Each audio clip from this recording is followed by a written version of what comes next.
Namaskar.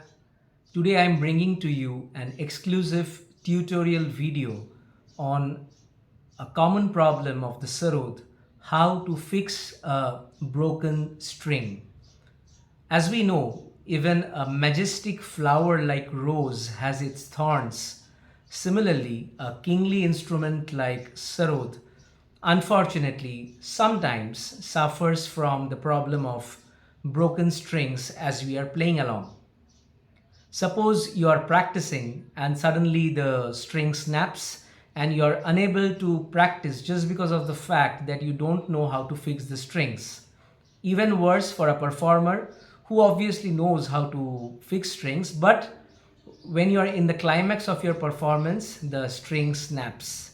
Just imagine the situation.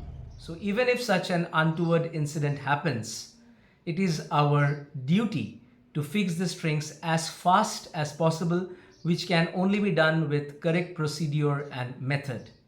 And also with proper playing technique of the Sarod, which I try to preach to all my students worldwide. I won't say that the process of breaking the strings can be nullified, but definitely it can be minimized and often avoided during performance on the Sarod. So today we will understand the step-by-step procedure how to fix broken strings on the Sarod. As you can see, the Maihar Senia Gharana Sarod has 8 pegs or 8 strings in the neck portion of the Sarod, whereas the other Gharanas like Bangash Gharana or Shahjahanpur Gharana has 3 pegs on the lower portion and another 3 pegs, all total 6 pegs on the neck portion. So in our Sarod, Ma, Sa, Pa and Sa are on the lower portion, whereas in other gharanas, Ma, Sa, Pa and the lower octave Sa is on the upper portion of the neck. So today we will learn how to fix the string which has the tendency to snap the most, that is the middle octave Ma main string. So usually you will find the string snapping from this end of the bridge. As you can see, that is, this is the loose end of the broken string which I have to first remove. In order to remove the string, I require a wire cutter like this. With this cutter, I will try to get hold of the end of the string which is knotted to this bead and first remove this remnant portion of the string from the bead like this. As you can see now that the string has been removed. The next work is to remove the rest of the wire which is attached to this peg. So for this I first gently remove the peg from the neck, and you can see that the wire is attached to this end of the peg where there are diametrically opposite 2 holes. So I gently remove this remnant portion of the wire and make this peg absolutely string free. Then you require a chalk with which you have to first rub this portion of the peg, which is already, you see there are some signs of chalk marking. What happens is, with regular rotation of the peg around the neck, sometimes this surface of the wood gets polished so that the peg automatically starts rotating on itself. That is why we have to apply chalk on the surface of the peg so that the smoothness is removed and the surface of, that is the cylindrical portion of the peg, becomes abrasive or rough again, so that it provides sufficient friction and prevents it from rotating on its own. The next important thing which you require is, of course, the string. So you have to carefully remove length of the wire from the string so that the length matches from this end of the sarod to the neck portion end of the sarod. That is the length of the string which you have to remove from this reel. Since Ma is broken in my Sarod, I am using a 00 gauge string. For middle octave Sa, this will be single zero. For bronze wire Pa, it will be string number 30. And for lower octave Sa, it will be bronze wire string number 27. So I am now starting to remove the length of the wire corresponding to the length of the sarod carefully from the reel. Now you see I have extracted a length of the string which is more or less equal to the length of the sarod. So I am measuring from this end to the other end. It is more or less same. So now I am cutting this string portion from the reel. Since a country like India suffers from a lot of rain and there can be a little bit of rust accumulating on the string, so the next job is to remove any remnant rust left in this new set of string. For this I am using this kind of scrubbing material with which I am gently, I use the word gently so that you don't end up damaging the wire. Gently you rub the entire length of the string so that all the rust is removed and it starts shining again. Now comes the most difficult and the main portion of the wire fixing procedure, that is knotting up of one end of the string, through which one knot of the string can be fixed to the other end bead of the sarod which you have seen, by which the string can be fixed to the sarod. I am taking one end of the wire on my right hand and I have made a sharp angle. This portion of the wire is approximately 1.5 inch. I am deliberately using the black background so that you can see such a thin gauge wire in the video. I am holding this end through with my right hand, and with my left hand I am now bending the wire so that this kind of knot is developed. I'll just show this.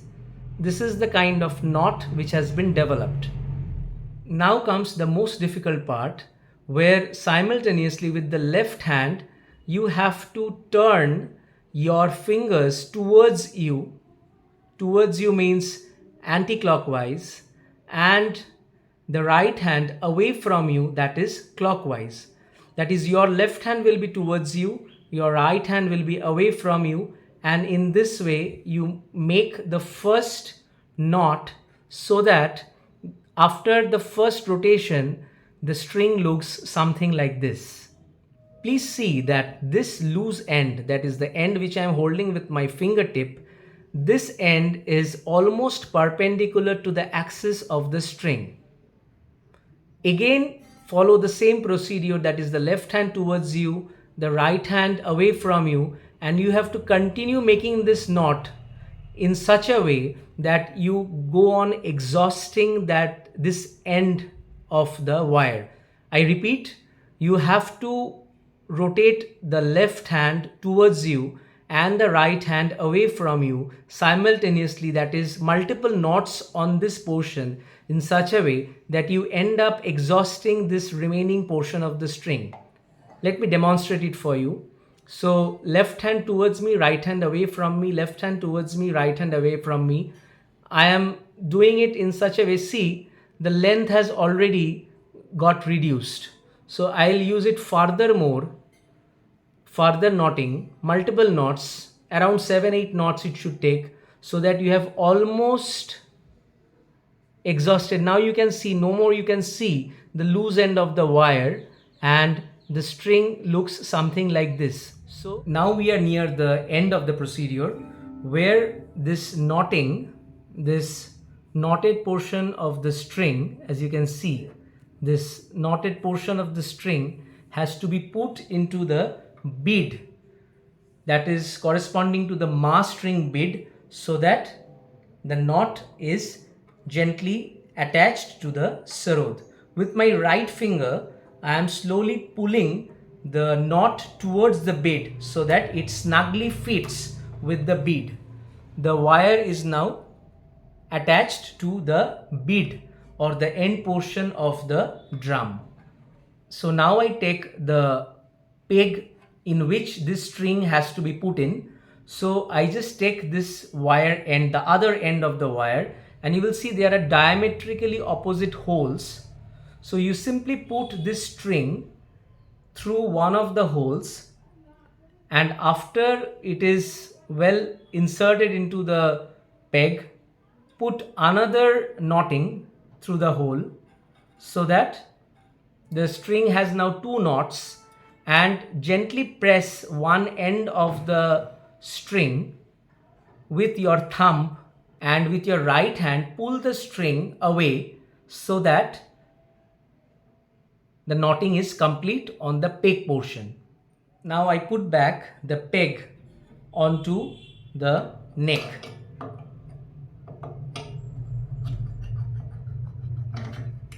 Now I hold the string in such a manner that I carefully observe that there are no unwanted bendings along the length of the wire. Otherwise, what will happen is that from the portion where there are any unwanted coiling or unwanted bending developed, the string will simply snap from that portion just because of the fact that the wire is so thin. Now it is time to rotate the peg. The rotation of the peg, that is the orientation of rotation of the peg, will be towards me. So with the right hand I am continuously holding the string taut, that is there is sufficient tension so that I am preventing any unwanted bending of the string, as you can see. And with my left hand I am rotating the string towards me. This is the rotation which is going on, but I am always putting the pressure so that the string is always taut along my right hand. I will first observe that the right portion of the string gets into the corresponding bridge of the mass string. As you can see, this is the corresponding bridge of the mass string. The string has been successfully put here, and the other end in the other portion of the bridge. Now you can see that the mass string has been successfully put onto the right hand end of the bridge and also on the left hand end of the bridge. Now it is time to tune. So this is Sa. I am slowly rotating. The rotation has to be very slow because you are putting too much of tension or pressure on the string at a very little amount of time. Slow and steady rotation, and the string has been now successfully tuned to Ma. I have shown it for the C scale because Maihar Saniya Gharana Sarod is tuned to C. For any other gharana you can tune it to your corresponding scale, but the procedure will be same. For the taraf strings, again the procedure is same, only the additional procedure is you have to first put the string through this bead and remove the peg, and through a material something like this you have to insert this through this hole of the peg, and then first bring up the string so that the string is now visible to you, and then you have to attach the peg to the string in just the way I have shown. The other portion of the string you have to insert through some of the holes which are, as you can see, at the bottom of the edge of the bridge. You have to be careful to see which string corresponds to which bead on the left hand side and which hole on the right hand side.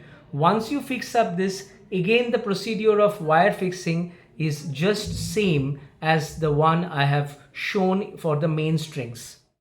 And if you are interested to learn online and individually from me, please go through the description box of this video where you will find a link which answers 22 FAQs or frequently asked questions, and you'll also find my email where you can throw a query with all your relevant details like your name, age, city of learning, and whether you have a Sarod or not, and I will be too happy to answer to your questions as soon as possible, and you can soon start to learn and experience the joy of learning a majestic instrument like Sarod. Do you like to have more tutorial videos for basic procedures of Sarod like this, please write in the comment section of the video, and I would be happy to bring other videos like this to you. Thank you.